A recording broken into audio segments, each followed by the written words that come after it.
Hello and welcome back to the channel. Today we are doing another edition of Physical Media Friday. Like I said, the first time I did this during that 30-minute long video, this is sort of going to be a sporadic thing, just sort of whenever I feel like I've acquired enough physical media for me to share it with you all. And today I've got quite a packed bunch of things to show you all, some a little bit more important than others, but this is some stuff that I've acquired over the last few weeks, month or so. Let's jump right into it and talk about some of the things that I picked up in the last month. So up first, I got a Blu-ray of Baby Driver. I, like a lot of you probably out there, I like to go to thrift stores and to see what people are dropping off and see what people don't really want anymore. And I saw this copy of Baby Driver and I realized I don't have a whole lot of Blu-rays of Edgar Wright movies, and Edgar Wright is one of those filmmakers who is just, I think, incredible. I think that he's kind of like a Wes Anderson in that Wes Anderson can be kind of, in my opinion, underappreciated.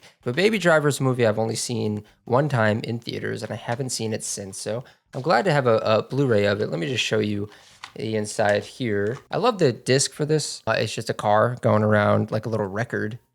It's pretty sweet. If you haven't seen Baby Driver, music plays a very big part of this movie, and particularly the editing of this movie.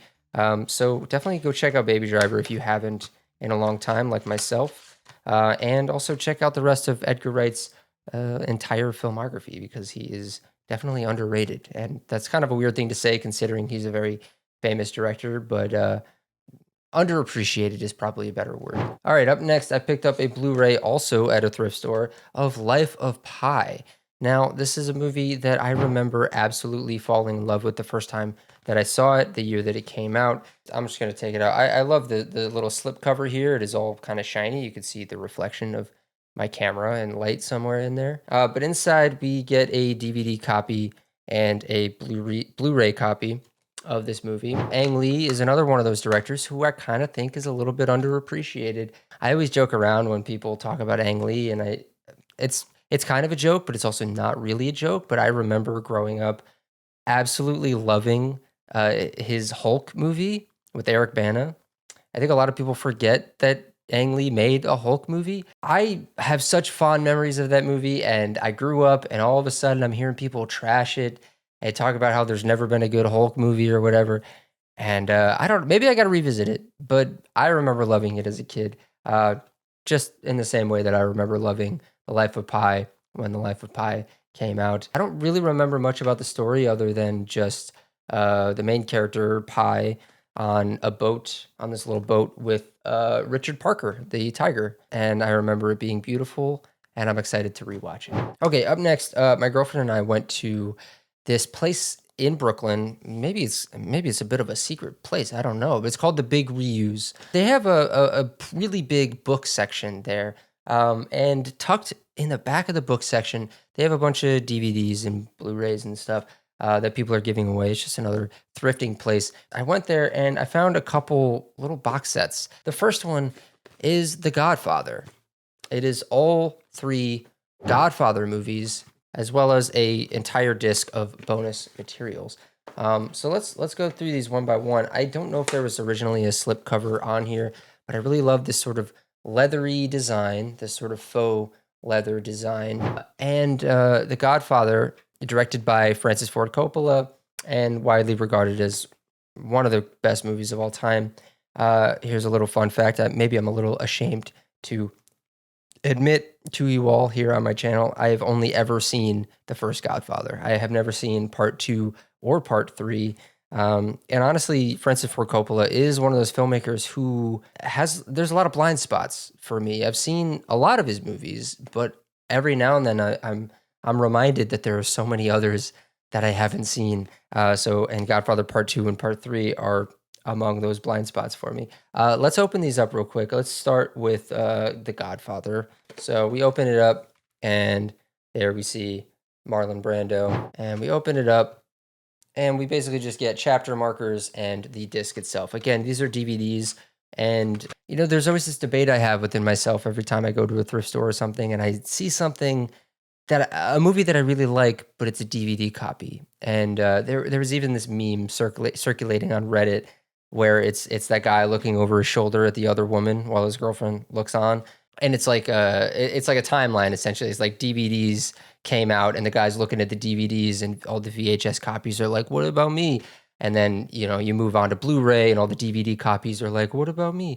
And then 4K comes out and it's like all the Blu-rays are like, oh, but what about me? My boyfriend's looking at all these 4Ks. The debate is always in my head over, do I buy this thing even though it's a DVD copy? And we've upgraded so much beyond regular DVD up to 4K. And it's like, do I want to own something even though it's a DVD? And I definitely had my debate between this one and the next one. You could see it right there. Spoiler alert, it's The Searchers. You know what? There was a part of me that I was like, I haven't seen part 2 and 3. Why not watch them on a DVD? And I don't know. And something about this box set was really calling my name. Let's move on to part 2. So right on the front cover, we get Al Pacino, and then we open it up, and we get Robert De Niro in there.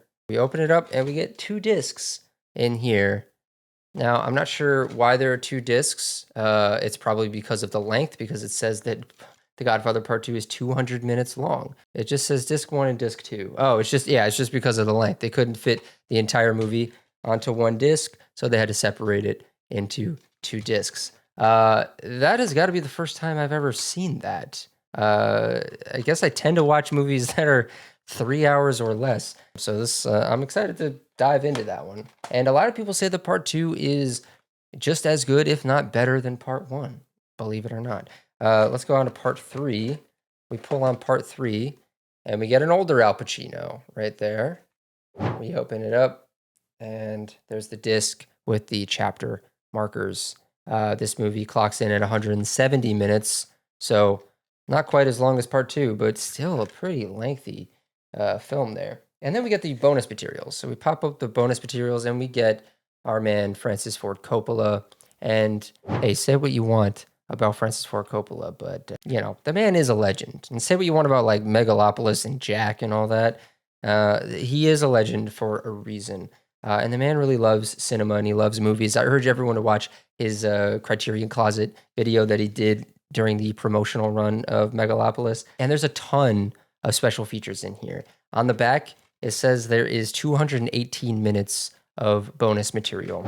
Everyone talks about physical media and they talk about the things that we lost.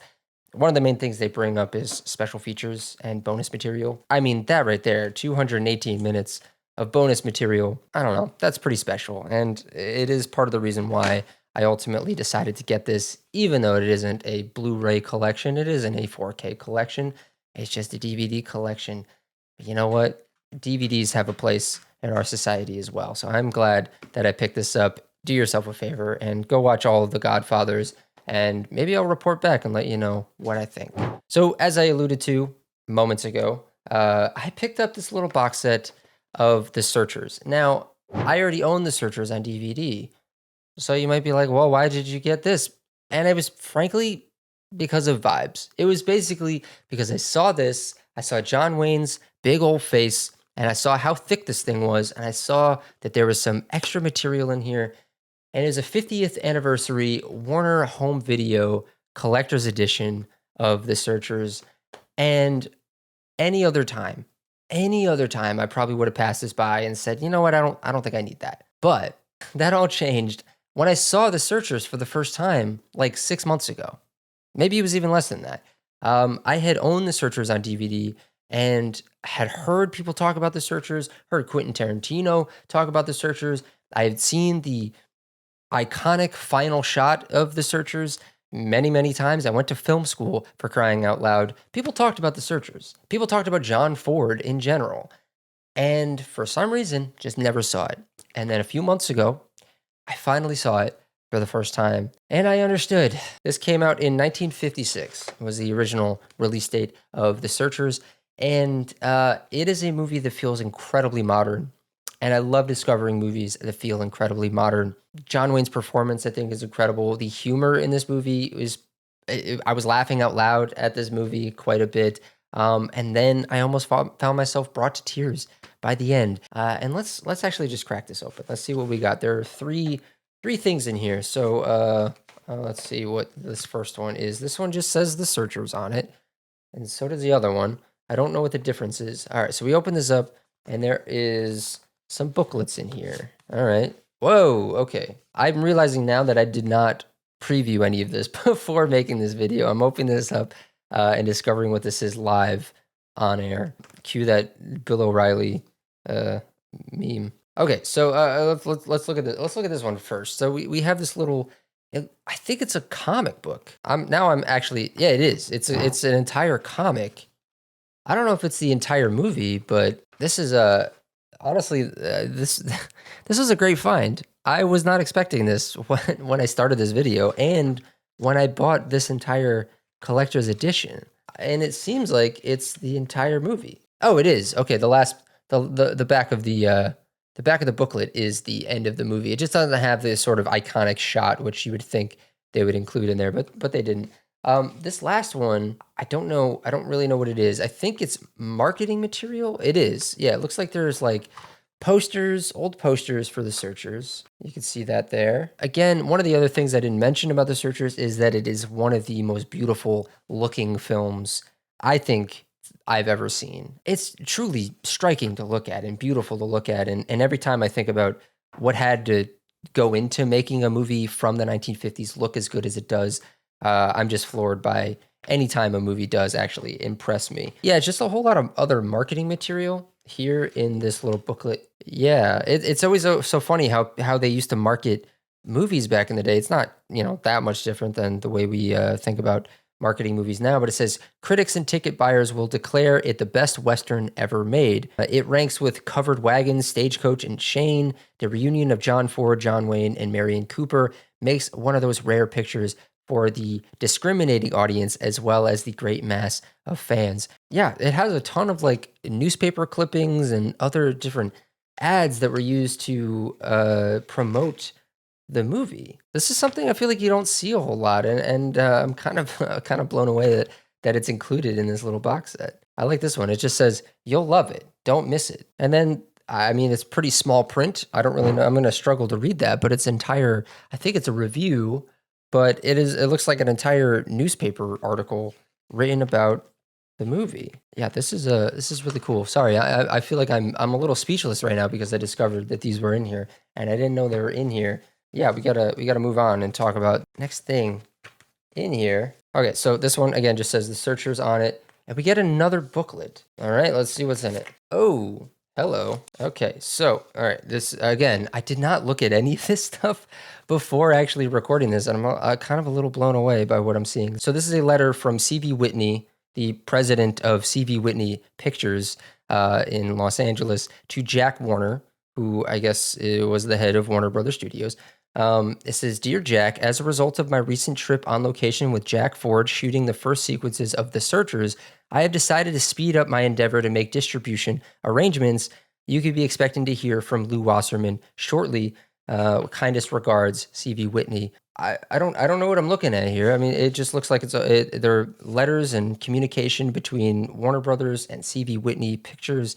Inter-office communication letter to Mr. J.L. Warner from Walter McEwen from December 5th, 1955. This Warner Brothers archive, Warner Brothers home video would include stuff like this for the real heads out there that really want to see this stuff, and just letters from J.T. Warner, J.L. Warner, and to Walter McEwen. Yeah, sorry. I don't want to bog down this whole video by reading this entire thing aloud, although I really want to. And then, so excited that all of this is in here. We get these little photos from the set of The Searchers. And there you can see John Ford with a bunch of the extras and other actors in the movie. Thinking about John Ford just reminded me of watching David Lynch's performance in The Fabelmans as John Ford. Here is a little behind the scenes photo. You can see John Wayne with some of the crew singing a song, someone playing the accordion. Oh my God, look, this is the kind of stuff I feel like you never see. Look at these giant lights that they're using out in the desert while making The Searchers. There's John Wayne up on a horse. Oh, there's another John Wayne up on a horse. Can't believe I didn't actually check any of this before hitting the record button on this video. You're getting a live reaction to this stuff. And so inside the actual case where the DVD lies, or DVDs lie, this is what we have. We get the movie and we get some bonus materials. So just going back to that conversation that I was having before about like why pick something up if you already own it, or why pick something up if it's just a DVD. As this proved, sometimes it's more than just a DVD. Having extra bonus materials on these things that might not end up on a Blu-ray copy, might not end up on a sort of boutique label as they redistribute it or something like that. I'm really happy that I picked this up. I think you could tell based on my reaction that I wasn't expecting half of this stuff to be in there. And definitely go check out the Searchers if you have not seen the Searchers. If you are one of those people who is sort of allergic to Westerns or allergic to movies from the 50s or whatever, I think that this might prove to be the antidote to that allergy. Go check out the Searchers. Just do yourself a favor. Okay, up next, I'm going to talk about the two final things that I picked up during the Barnes & Noble sale for Criterion. In my first video in this series, I talked about the first couple things. I think it was 5 discs that I bought. And later throughout the month, I decided to go back to Barnes & Noble and pick up a few more things because I had a little bit of extra cash on hand and I was feeling a little frisky. The first thing that I picked up was Juzo Itami's Tampopo. Now, Juzo Itami is one of those filmmakers who I am pretty new to. I have seen 3 of his movies now in pretty rapid succession because of this movie, because of Tampopo. It was a movie that I'd always wanted to see. I had seen stills and scenes and whatever. People would post clips of it online, and it always seemed like a movie that would pique my interest. It kind of had this wacky sort of Looney Tunes energy to it. I didn't really know what to expect by it, but it really blew my mind. After watching this, I watched The Funeral and I watched Supermarket Woman, and Supermarket Woman is probably my favorite Juzo Itami, but there isn't a Criterion of that, so I had to settle for Tampopo instead for the Criterion sale. And I'm saying settle, but this is still an incredible, incredible movie. Juzo Itami just had this sort of energetic style. And I'm actually glad that I showed you guys Baby Driver before, because I see a lot of Juzo Itami in filmmakers like Edgar Wright. And you could really, really, really see a lot of influence of Juzo Itami in a lot of modern filmmakers. And he seems to be someone who isn't talked about enough. Doing any amount of research into Juzo Itami's life, he met a very tragic end. And, you know, it seems like one of those deaths, a lot of sort of like, I know this wasn't Hollywood, but like Hollywood mystery deaths. He has one of those deaths where it's a little suspicious how he died. Maybe that's all I'll say, and maybe do your own research. But regardless of how he met his demise, he died way too soon, and he got his start way too late. He was a pretty late bloomer of a filmmaker, and I really wish we had more films by Juzo Itami, and I'm excited to check out the rest of his filmography. Let's briefly crack open this disc. So inside, there we are. We have the disc. I really love the art on the disc itself. And here we have a big poster. Says Tampopo on it. I guess I will pull it out. It's not that big. And there it is. And not only that, I kind of hate when they do this. I kind of wish they would do it on 2 separate things, but I could live with it because on the back they have an essay called Ramen for the People by Willie Blackmore, as well as some other production credits and all that stuff. I would love to hang up this poster, but the thing is, if I hang up this poster, then I can never read the stuff on the back. You know, it's like I would prefer it to just be on 2 large pieces of paper or whatever, or have the essays in a separate booklet, whatever. Definitely go check out Tampopo if you haven't seen it. I think it'll be well worth your time. And then I honestly think that anyone who watches this movie is going to say to themselves, I got to check out everything else that guy has made. So check out Supermarket Woman and check out The Funeral. Those are the only 3 I've seen so far, but I'm really excited to dive into the rest of Juzo Itami's filmography. This was something that whenever you're doing the Criterion 50% off sale, sometimes you got to think a little bit more pragmatically. You got to think with your wallet, and you got to think, what's the thing that's going to get me the most bang for my buck? And there are 7 movies in this box set. Let me just show it to you. And I think I got it for $60, if that makes sense. And they're all Blu-rays. And yeah, and there are also a bunch of movies that I wanted to see, plus one movie that I had already seen before. That is, I'm talking about this America Lost and Found, the BBS story. So if you don't know who BBS are, let me just read the back of this entire thing, because it's pretty fascinating. And it was a whole part of Hollywood history that I was vaguely familiar with, but maybe not as familiar as I thought that I was. Okay, so the back cover says, like the rest of America, Hollywood was ripe for revolution in the late 60s. Cinema attendance was down. What had once worked seemed broken. Enter Bob Rafelson, Bert Schneider, and Steve Blauner, who knew that what Hollywood needed was new audiences, namely young people, and that meant cultivating new talent and new ideas. Fueled by money from their invention of the superstar TV pop group The Monkees, they set off on a film industry journey that would lead them to form BBS Productions, a company that was also a community. And I'll leave it there. And so now let's pivot to talking about the movies in this collection. So the movies include Head, which is a film about the Monkees, or not even about the Monkees. It is sort of a psychedelic fever dream of a movie that is pretty incredible. And I'm going to talk about it a little bit more. We have Easy Rider, 5 Easy Pieces, Drive, He Said, A Safe Place, The Last Picture Show, and The King of Marvin Gardens. So let me just run through all of them one by one, essentially. And I'm going to do it pretty quickly because I don't want this to turn into another 30-minute monstrosity of a video. So up first, we have Head, directed by Bob Rafelson. Like I said, this is a sort of psychedelic fever dream where the Monkees are traveling from place to place. I cannot overstate how not ready for this I was, and for how much I enjoyed this fucking movie. I cannot believe more people don't talk about this. It really doesn't feel like a movie. It feels like just a collection of little skits and vignettes, all kind of expertly woven together and sewed together. The editing in this is phenomenal. The music in this is phenomenal. It's a breezy 85 minutes. I think that the Monkees have some incredible chemistry and screen presence. Good Lord, why didn't anyone tell me about this sooner? I've heard people dismiss this movie plenty of times in the past. I thought this was a blast. I thought it was hilarious. It's even got that little bit where the guy on the horse rides through the desert, and what's his name? Mickey, the drummer of the Monkees, is in the desert looking for something to drink, and the guy on the horse rides up to him, and then he goes, shh, and then he rides off. I'm going to see if I can find a clip and insert it here. It's one of the funniest things ever. Definitely don't sleep on Head, because I thought it was pretty incredible. And again, the editing and just the sense of humor, I could see the seeds right here that all blossomed into so much of what we now consider to be like absurdist comedy. I saw so much Adult Swim in this.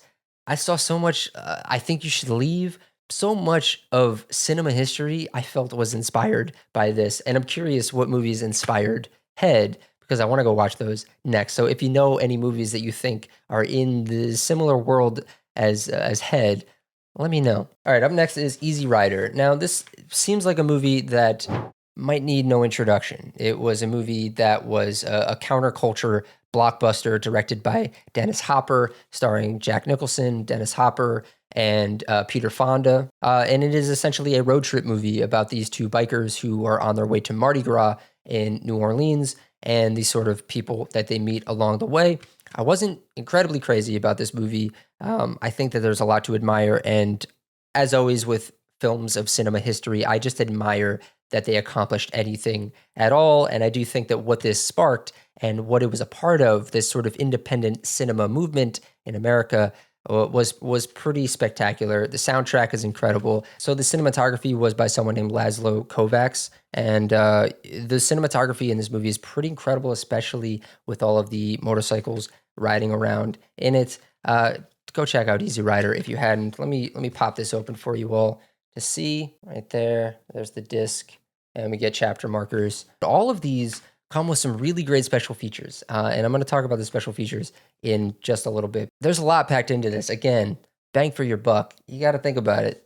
You got to think about it during those sales. All right, up next is 5 Easy Pieces, And Five Easy Pieces, this was my first time watching it. I watched it not too long ago. This was also directed by Bob Rafelson, starring Jack Nicholson, Karen Black, and it is not what I expected, especially after coming off of something like Head and Easy Rider. I think I was expecting something a little bit more in that vein, and it really isn't that. It's a little bit more quiet. It's a little bit more somber. It's a little bit more contemplative. And Jack Nicholson is giving a classic, I don't even want to say a classic Jack Nicholson performance because it's fairly subdued. And the character that he's playing is one that we've seen repeated time and time again, just sort of the ethos of the character, of this sort of lost character who's sort of looking for themselves and knows that they can't stick around. They can't make meaningful relationships. It's things like that. A lot of things that you see in a lot of movies since 1970 when this came out. This also has cinematography by Laszlo Kovacs, and it is also pretty beautiful. Not to spoil anything, but there is a scene in the latter half of the movie where Jack Nicholson really gets to show off his acting chops, and it kind of brought me around on the whole movie. I don't really know if I was vibing with it until that. And then the final shot of the movie where I was really kind of like, okay, I get it now. If you've seen Five Easy Pieces, maybe you'll understand. Frustrating character for sure, making frustrating decisions. And in a lot of cinema today, we get a lot of that. We get a lot of characters where you're like, can't you just get a grip? Can't you just get a grip? Anyway, here's the inside. Really beautiful cinematography again in this one, and some pretty wonderful performances. Also, Karen Black is an actress who I'd never really seen in anything before. She was also wonderful in this. All right, the next two in this collection I actually have not seen yet, so I'm not going to talk about them a whole lot. Maybe I'll read the back for you. But this disc comes with both movies. It has Drive, He Said, directed by Jack Nicholson, and it has A Safe Place, which was directed by Henry Jaglom. So I don't know anything about these, and I kind of want to keep it that way. But I will read the back, maybe to get a little bit of a teaser. So it says the two most overlooked films of the BBS era, Drive, He Said, and A Safe Place, are daring personal character studies and the directorial debuts of, respectively, Jack Nicholson and Henry Jaglom. Nicholson's feverish snapshot of the early 70s concerns a disaffected college basketball player and his increasingly radical roommate. In Jaglom's delicate fantasy-laced drama, Tuesday Weld stars as a fragile young woman in New York, unable to reconcile her ambiguous past with her unmoored present. Orson Welles also appears and disappears as a Central Park magician. I don't know what to make of that. These are two of the movies that are, I think, under-discussed in this whole collection, and certainly the last one, The King of Marvin Gardens, I don't hear people talk about a whole lot. And honestly, that whole back cover really didn't give me a whole lot to work with. So I am very excited to watch these. I'll probably have to get to them pretty soon. And they're also pretty breezy movies at about 90 minutes a piece. And yeah, here's the inside so we can see the cover right there. I'm excited to watch these. I do plan on making an entire video on this channel about this collection and just about the history of BBS and the whole BBS story and what they meant to the history of cinema, because like I said at the beginning, it is something that really fascinates me. All right, up next is The Last Picture Show. I'm not really going to say a whole lot about this. I already sort of sang my praises about it, but it is a 5-star masterpiece. I rewatched it again when I bought this, and I think it was one of those things where I put it on just to sort of have something playing, which is not something I do often, but I did it this time around, and I was like working on some other stuff on my laptop, and maybe 20 minutes in, I just ended up closing my laptop, and I was like, I just got to watch this thing. Man, it is so incredible. Peter Bogdanovich was doing stuff that was kind of unheard on, which was like editing in camera, and a lot of the people were like, he doesn't know what a master shot is. He loves to tell that story. I watched a lot of the special features, and he tells that story several times. Yeah, this is about a town in the early 50s in Texas, and it is sort of about a whole cast of characters as they are sort of coming of age, both the children who are graduating high school and the adults who are looking back on the lives and their regrets, and just a portrait of America, a portrait of youth that is so refreshing and also ahead of its time. I'm not going to say much more. Just go check it out. And then we have The King of Marvin Gardens, which is another one that I have not seen. I plan on saving this one for last. It was directed by Bob Rafelson, starring Jack Nicholson, Bruce Dern, and Ellen Burstyn. And again, I know nothing about it. Maybe I'll read the back for you. It says, for his electrifying follow-up to the smash success 5 Easy Pieces, Bob Rafelson dug even deeper into the crushed dreams of wayward America. Jack Nicholson and Bruce Dern play estranged siblings, David and Jason. The former, a depressive late-night radio talk show host, the latter an extroverted con man, when Jason drags his younger brother to a dreary Atlantic City and into a real estate scam, events spiral toward tragedy. That's got me hooked right off the bat. I love everything about that. I love con men. I love late-night radio talk show host movies. I can't wait to check this out. And then very briefly, I want to touch on this little booklet that's in here. It's pretty thick. I said it was a little booklet, but it is pretty thick. And inside, we get a ton of essays. And there is one essay per movie. There's one called Heads A-Poppin' by Chuck Stevens, which I believe is about the movie Head. You have Easy Rider, Wild at Heart by Matt Zoller Seitz. I think that's how you say it. About Easy Rider. There's one about 5 Easy Pieces called The Solitude by Kent Jones. There is one about The Last Picture Show called In With the Old by Graham Fuller. There's one about The King of Marvin Gardens called A Killing by Mark Lefanu. And then we got an essay that's just about BBS in general called One Big Real Place, BBS from Head to Hearts by Jay Hoberman. And I read through some of these for the movies that I watched. Like I read the one about The Last Picture Show and Easy Rider and Head. And I'm excited to read the rest of what is in here. And you get some stills and stuff. And again, I'm going to make a whole video about this whole box set and about the BBS story because I found it sort of infinitely fascinating to sort of see where the seeds of so much of American cinema kind of came from. And if you haven't done so, I highly recommend seeing all the movies, at least the ones that I've seen so far, but in particular, The Last Picture Show, I think is well worth your time. And I think if you're a fan of cinema history, Easy Rider is an easy recommendation. And I think if you like quirky psychedelic bullshit from the 60s and 70s, go watch Head because it is a romping good time. So yeah, that's going to do it for me on this video. Do what I said before and hit the subscribe button, hit the bell to be notified when new videos come out on the channel. And let me know what you think of this little collection of movies that I shared with you all today. Are there any of these that you had maybe piqued your interest because of this video? Let me know down in the comments and I will see you all next time.